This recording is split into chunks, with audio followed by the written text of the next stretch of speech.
Si nous pouvons prendre nos Bibles, nous lisons Éphésiens chapitre 2. Éphésiens chapitre 2 verset 11.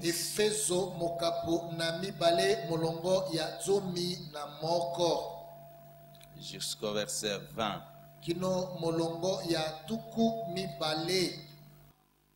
Je voudrais parler de vaincre le passé.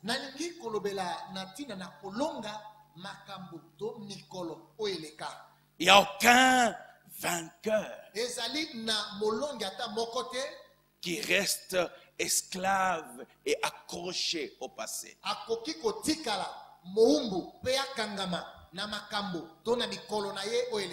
Lorsque nous lisons sur la nouvelle naissance, et il y a plusieurs textes qui nous parlent que ce n'est pas une amélioration, que ce n'est pas une amélioration, et que c'est plutôt une nouvelle naissance. Ça signifie une nouvelle origine,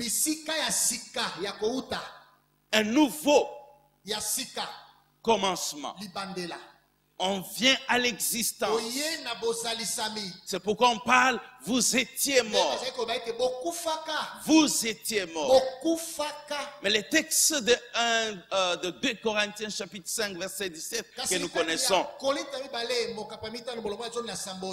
dit ceci, que tous ceux qui sont en Christ sont des nouvelles créations, des nouvelles créatures. Les choses anciennes sont passées, mais voici toutes choses sont devenues nouvelles. Amen. Amen. Amen. Amen. Alors, bien-aimés, mais le passé ne te dira jamais adieu. Le passé ne te dira jamais au revoir. Le passé aime s'accrocher. Il ne veut pas que tu le lâches. Il ne veut pas que tu l'abandonnes. Même quand tu n'es en Christ. Rappelez-vous des enfants d'Israël qui sont sortis de l'Égypte. Ils sont sortis. Ils ont sauté, célébré. Mais quelques temps après, c'était Pharaon avec son armée qui était derrière eux. Amen. Amen. Alléluia. Amen. C'est ici une des phases la plus importante dans la vie chrétienne.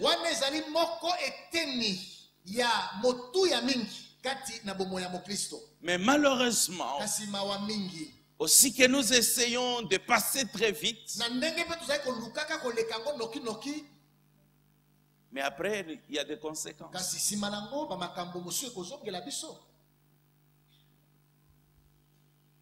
Le passé, c'est aussi l'une des choses qui nous est facile pour que nous puissions nous y attacher. C'est facile qu'on parle du passé que de parler du futur.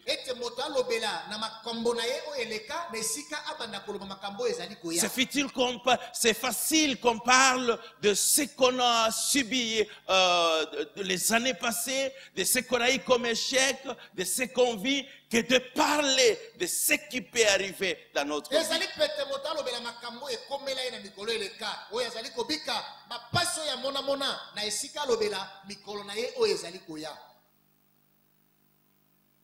Parce que nous l'avons vécu. Et l'avenir reste comme un point d'interrogation. Alors nous avançons, mais tout en accrochant le passé.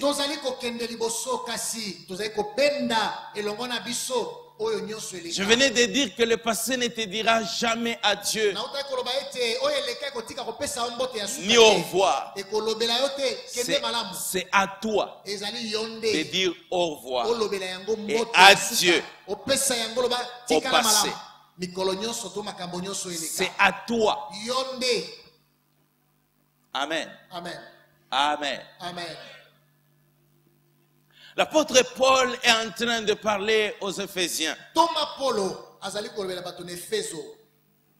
Et les Éphésiens sont comme nous. C'est des gens qui vivaient aussi loin de Dieu, dans l'idolâtrie, dans toute forme de vice, dans l'ignorance totale de ce que Dieu. Et puis, qui se sont tournés aussi vers Jésus. Alors l'apôtre leur dit, souvenez-vous de ce que vous avez été. Vous étiez peuple sans Dieu. Vous n'aviez pas droit aux alliances. Vous n'aviez pas droit de citer en Israël. Vous étiez sans espérance et sans Dieu. Mais maintenant,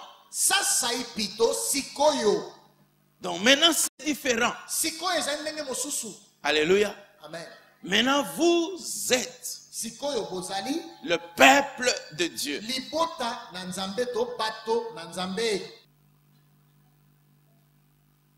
La vie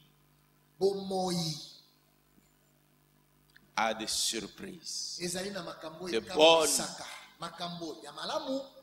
et de mauvaises. Lorsque nous venons en Christ, nous ne venons pas vides. Nous venons chargés. Nous venons blessés. Nous venons détruits. Nous venons avec des consciences ruinées.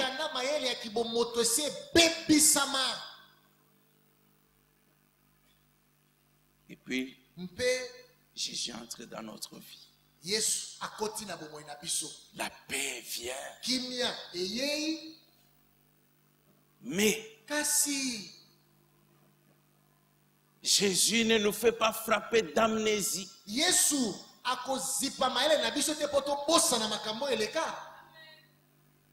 C'est pas quand tu reçois Jésus, c'est pas que tu vas plus te rappeler que tu étais ivrogne, que tu étais prostituée, que tu étais féticheur, que tu étais sorcier, que tu étais.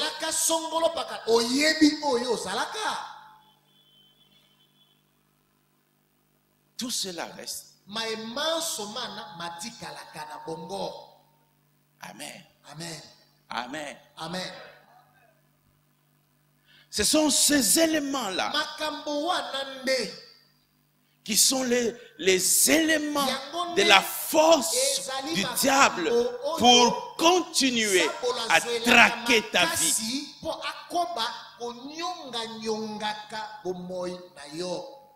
Traquer ta vie.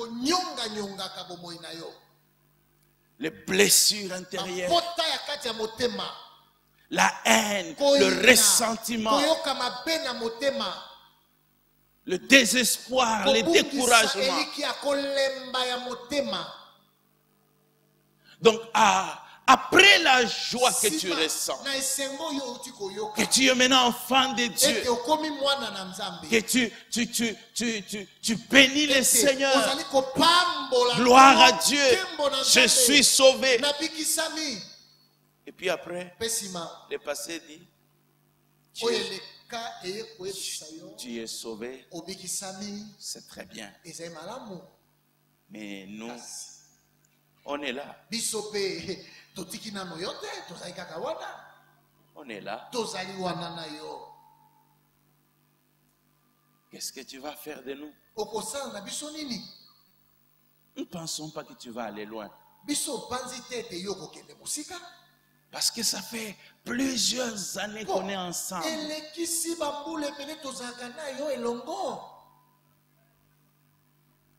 Nous sommes tes amis. Nous sommes ta vie. Nous sommes ton expérience. Nous sommes plus que réels.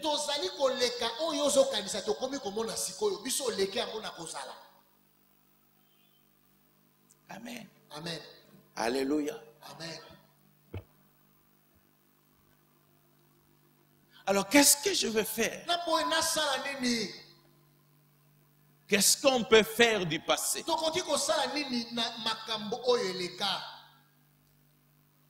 Un, il ne faut jamais nier le passé.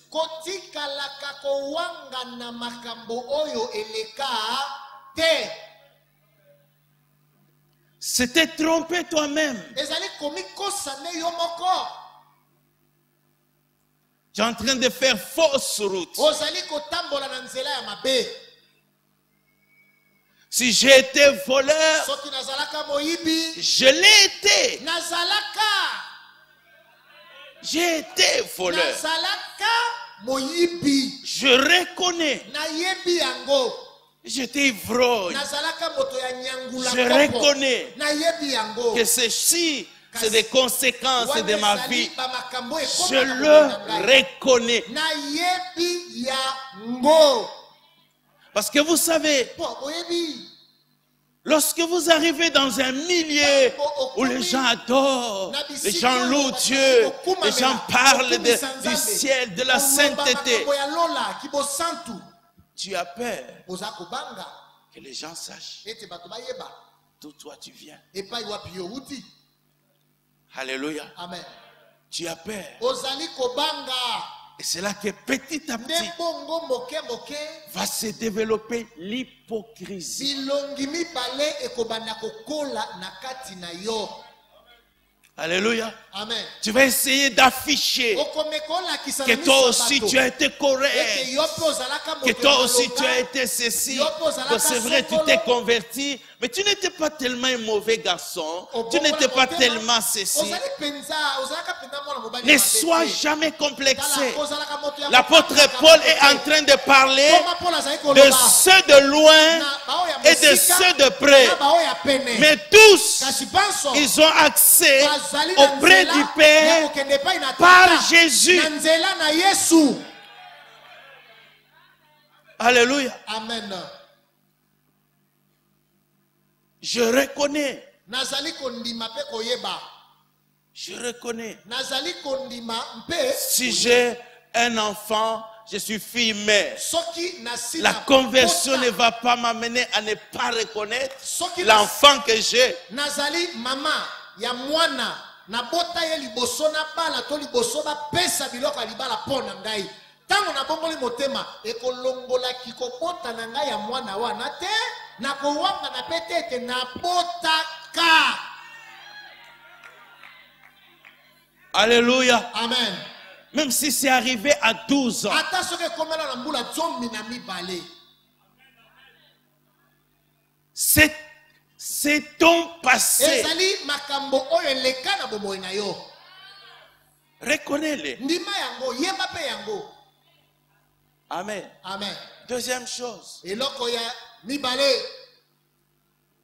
Qu'est-ce qu'on peut faire de ce passé? Rien. Je n'ai rien à faire. Le moment où je suis en Christ, alléluia, c'est le passé. Et c'est le cas. Amen. Amen. Je ne le nie pas. Je n'ai rien à faire avec. Parce qu'il y en a qui continuent l'entretien avec leur passé. Chaque soir, ils s'assoient. Tout ça, parce que mon père est mort. Tout ça, c'est à cause de la mort de mon mari. Tout ça, parce que je n'ai pas été à l'école. Tout ça, alléluia. Amen. Il y en a qui passent ce genre de moments, ils restent un peu tristes, ils grattent un peu cette plaie-là, et puis ils se se sent bien parce que au moins il vit cela. Tu n'as rien à faire avec.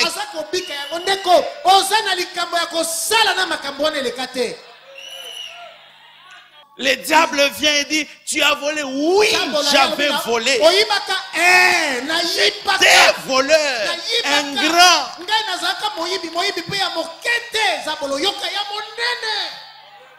Mais c'est le passé. C'est le passé. Et si est le cas. Alléluia. Amen. Pourquoi je dis rien? Ni toi, ni ton voisin, ni ton pasteur, ni ton église, personne n'a les moyens de faire quoi que ce soit avec ton passé.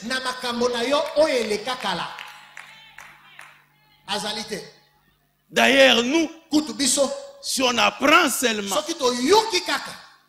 même quand le frère parle en langue, tu sais, on ne s'intéresse pas à l'avenir. On cherche à sonder, on cherche à creuser. Il vient d'où? Il a été où? C'est notre travail.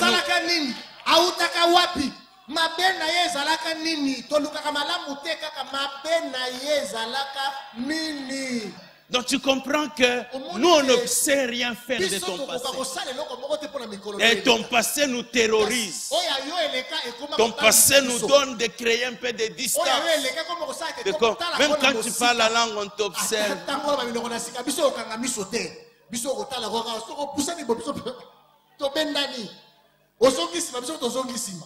Quand on apprend que tu es fiancé et les autres viennent, tu connais la sœur là?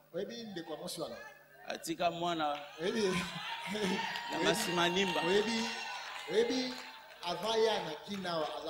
Même si tu ne le veux pas, les gens vont creuser.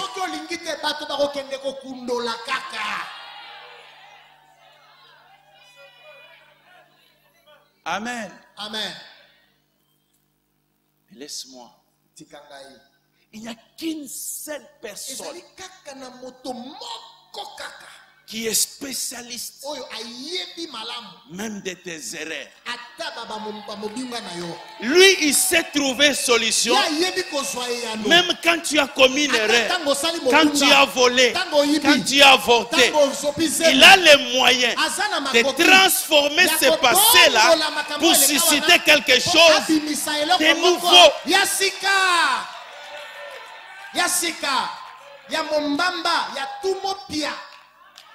Alléluia. Amen. Regardez David. Il tue Uri. Il prend sa femme. Dieu se met en colère. Quand on vient dire David, David dit à Nathan, c'est vrai.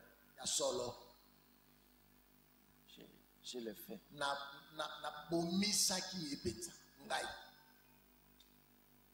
Je suis coupable. Je suis méchant. Amen. Amen.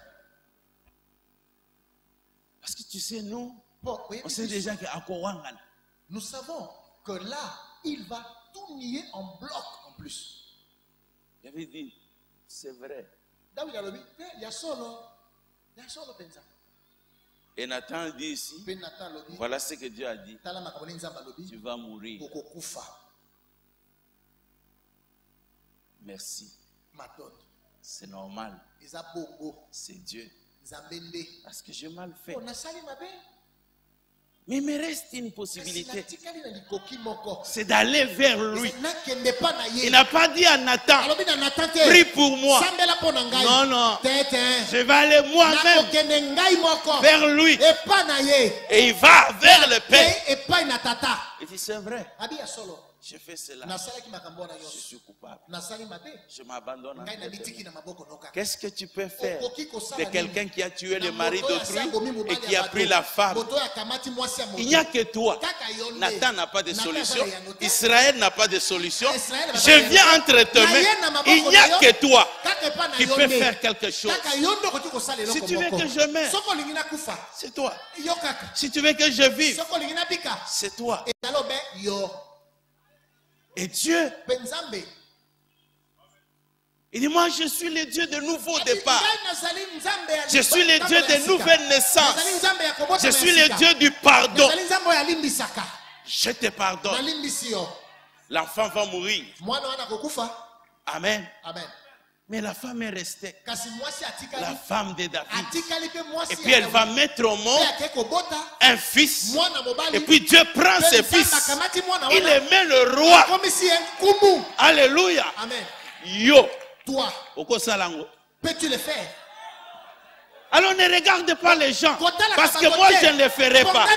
Le voisin ne le fera pas. La voisine ne le fera pas. Pourquoi tout le temps tu tiens compte de ce que les gens disent?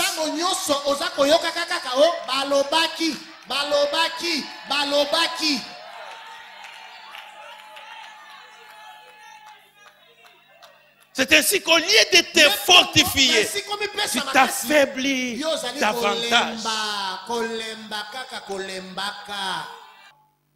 Il n'y a que Dieu qui sait faire quelque chose de nos erreurs, qui sait faire quelque chose de ce que nous avons été, qui sait travailler. Et même quand tu regardes ton passé, ça devient un témoignage.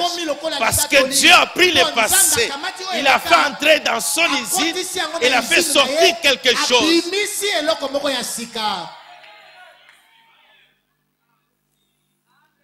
Amen. Je ne parle pas du passé lointain. Je parle même du passé récent.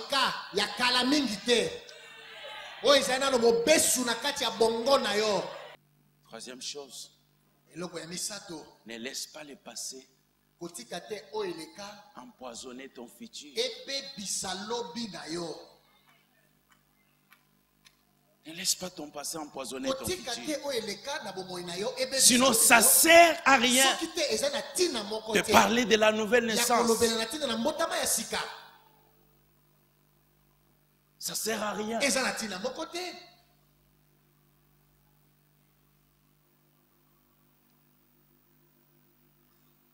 Il dit, autrefois, vous étiez sans Dieu, sans espérance.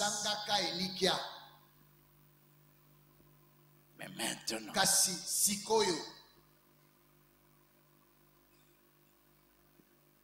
le passé t'a amené à prendre des décisions.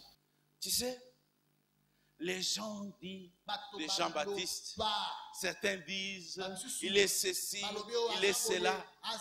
J'aime la question que quelqu'un a voulu poser.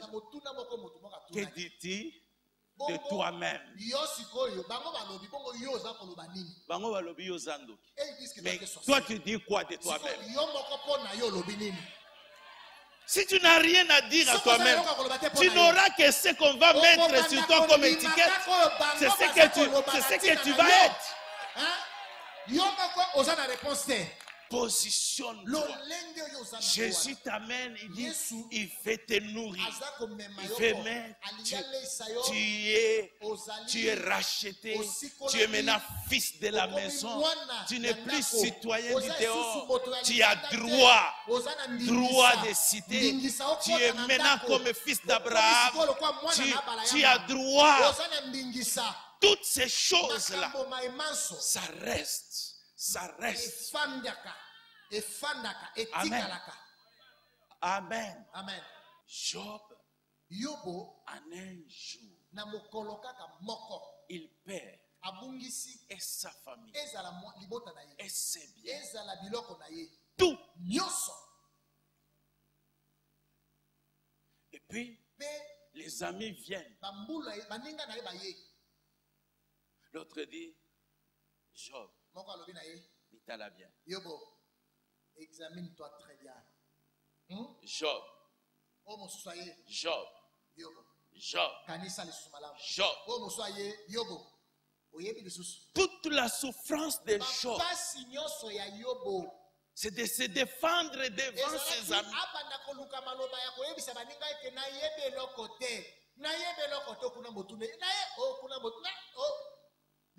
Je suis innocent. Job, tu es orgueilleux. Tu ne peux pas vivre des choses comme ça. Puis tu es. Tu n'as pas d'humilité. Amen. Amen. Mais c'est parce qu'il savait, parce qu'il était réellement assis en Dieu. Et c'est comme ça que ces paroles qui nous encouragent. Il dit, je sais, mon Rédempteur, il est vivant. Il s'élèvera. Donc même si vous vous êtes levé, vous avez parlé. Et à la fin du discours, c'était quoi? Dieu a dit quoi? Job a raison. Alléluia. Amen. Laisse les gens te donner tort. Mais assis-toi en Christ. Assis-toi en Dieu. C'est ta nouvelle position. C'est ton avenir. C'est en Dieu. Alléluia. Amen. Nourris-toi. Vous savez, je suis l'aîné de la famille. Pendant plusieurs, je me suis converti, servais le Seigneur. Mais quelle misère, quelle souffrance, quelle épreuve.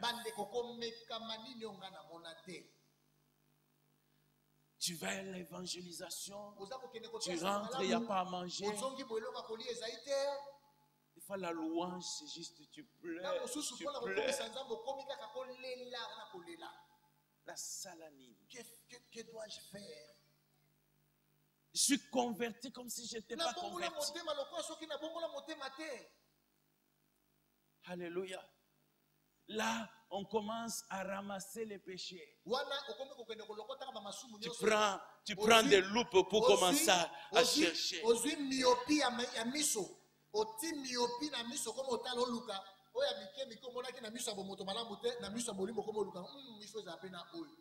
Il m'a dit, si tu veux que je t'aide, cesse de pleurer. Parce que quand tu pleures, tu es en train de me montrer que je n'ai rien à faire avec toi. Je n'ai aucun travail à faire avec toi. Alors c'est que je n'ai pas besoin d'être avec toi. Parce que si tu pleures dans ma présence, c'est que je suis inutile. Je dis toujours mon père, ma mère et tout cela. Ce jour-là, j'ai promis à Dieu, je ne vais plus pleurer. Et je lui ai dit ceci, je te considère maintenant comme mon père. Comme mon père. Alléluia. Amen. Comme mon père. Et à partir de ce jour, je m'adressais à lui comme mon père. Tu sais, papa, il y a telle situation. Je veux que tu m'aides. Je veux que tu me fortifies. Je crois que toi tu peux faire beaucoup de choses dans ma vie. Aide-moi à te faire confiance. Des fois c'est difficile. Des fois c'est vraiment la chair, j'ai envie de pleurer. Mais aide-moi. Je vais te faire confiance. Je te prends comme mon père. Et à partir de ce temps-là, Dieu a commencé à me parler. Il a commencé à me faire voir le futur. Moi, je voyais ma famille. Mais à partir de ce moment-là, Dieu a commencé à me montrer ses plans dans ma vie. Il a commencé à me montrer l'avenir, le travail, les choses que je vais avoir, les ministères que je vais faire. Et de plus en plus, j'aimais sa présence. Chaque soir, j'avais envie. Papa, je suis là. Tu sais, les rêves là, ça m'a fait du bien. Ah, ça, je vois, je crois. Et j'ai commencé à prendre le courage de dire aux gens, note dans ton carnet, voilà ce que je vais être, voilà ce qui va arriver dans ma vie. Et de toutes ces choses, c'est arrivé. Et même au-delà de ce que je pouvais imaginer. Laisse-moi te dire, ton avenir c'est Dieu. Ton avenir ce n'est pas ton coco. Ton avenir ce ne sont pas tes parents. Ce n'est pas ta famille. Regarde à Dieu, réjouis-toi en Dieu, réjouis-toi de ses promesses. Chaque jour, tu deviendras fort. Chaque jour, de plus en plus, tu vas commencer à relever ton regard. Il n'y a que Dieu. Dieu n'a pas besoin de te changer de famille. Oh, Nazalata, la famille, il y a pasteur, bien. Non, seulement ta famille là. Dieu va commencer par toi.